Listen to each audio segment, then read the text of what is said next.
نفسكم تكممونا والوطن يسكن سكاته، مش هنسكت فاقتلونا، ما احنا شغلة من اللي ماتوا.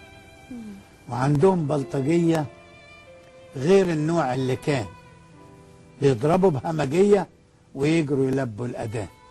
خلوا أيامها حبر، الخايبين بالثلث خلوا أيامها حبر، الخايبين بالثلث من غرقوها في شبر هيرجعوا الأندلس. اللي يقولوا السلف تلف ناس حاقدة واخدة على الاستكانة، احنا اقتصادنا ولينا الشرف نص استدانة ونص إعانة.